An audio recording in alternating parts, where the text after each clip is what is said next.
हो गया, अंग भंग हो गया, पत्नी ने छोड़ा नहीं। और ऐसे मेरे पास बहुत पेशेंट हैं, उनके नाम तो नहीं बता सकता, कि पुरुषों में पूरी नपुंसकता है, बच्चा पैदा करने में असमर्थ हैं, फिर भी उनकी पत्नी उनको छोड़ती नहीं। तो भारत की वाइफ, पत्नी 200%, 500%, 1000% कुछ होता हो, एकदम पक्की, आसानी से नहीं छोड़ती। और इतना ही नहीं है, वो तो कहती है जी 7 जन्म का साथ है, अब तो ऐसे कैसे छूट जाएगा।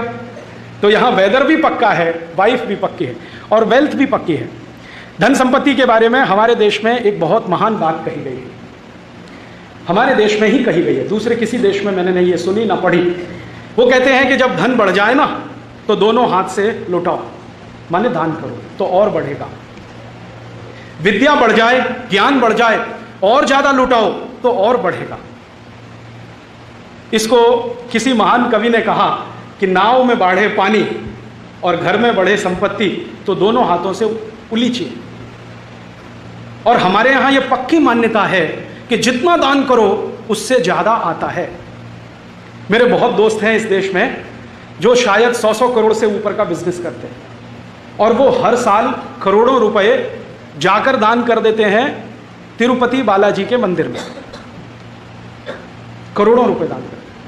हमारा एक दोस्त है, वो तो 10 किलो सोना दान कर देता हर साल जाकर, बताता नहीं है, कहता ये गुप्त दान है, 10 किलो सोना। मैं पूछा भाई ये क्या है? वो इनकम टैक्स नहीं देता, इनकम टैक्स की चोरी करने के लिए 4 चार्टेड अकाउंटेंट हैं उसके पास, जिनको 35-35 हजार रुपए की सैलरी देता है, और कहता है एक पैसा भी ना जाए मेरा इनकम टैक्स में, ध्यान रखो। वही आदमी चुपचाप जाता है, 10 किलो सोना दान करके आता है तिरुपति बालाजी। एक दिन मैंने पूछा भाई ये क्या चक्कर है, इनकम टैक्स में तो तुम देते नहीं, तिरुपति बालाजी को करोड़ों रुपए दे देते हो। तो कहता तिरुपति बालाजी मेरे बिजनेस पार्टनर हैं, आपको नहीं मालूम? मैंने कहा नहीं। तो उसने कहा मैंने कसम खाई है उनके सामने कि जितना धन आएगा उसका 10% तो दान करूंगा, चाहे कुछ भी हो जाए। तो तिरुपति बालाजी और देते हैं और देते हैं और देते हैं, तो मेरा तो बढ़ता ही जा रहा है, बढ़ता ही जा रहा है, बढ़ता ही जा रहा है। आप जानते हैं तिरुपति बालाजी के मंदिर में साल भर के सोने का दान 500 किलो से ऊपर है, साल भर का सोने। वैष्णो देवी के मंदिर में साल भर के सोने का दान 400 किलो के आसपास आ गया है। और ऐसे भारत में 1-2 नहीं 23,000 मंदिर हैं जहां हर साल टनों टन सोना दान में आता है, टनों टन, मीट्रिक टन्स में आता है। कैसे? दान करो, दान करो, दान करो तो धन और बढ़ेगा और बढ़ेगा और बढ़ेगा। ये यूरोप में कहीं नहीं है, अमेरिका में भी नहीं है कहीं।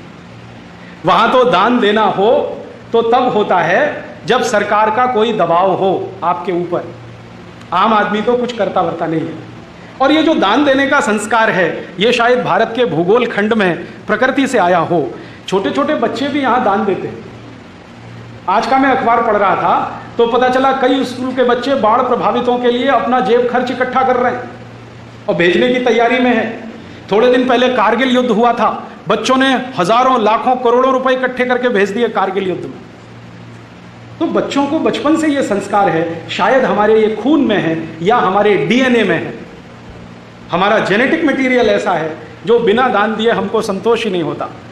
और शायद ये पूरा देश दान से ही चलता है, सरकार नहीं चलाती इस देश। सरकार तो जितनी संस्थाएं चलाती हैं सब घाटे में है, और दान से चलने वाली सब संस्थाएं फायदे में। आप देख लो इस देश कहीं भी, जो मंदिरों को संस्थाएं चला रही हैं एकदम चाक चौबंद हैं, 24 घंटे भोजन प्रसाद मिलता है। जो मंदिर सरकार के खाते में गया, पीने को पानी भी नहीं मिलेगा।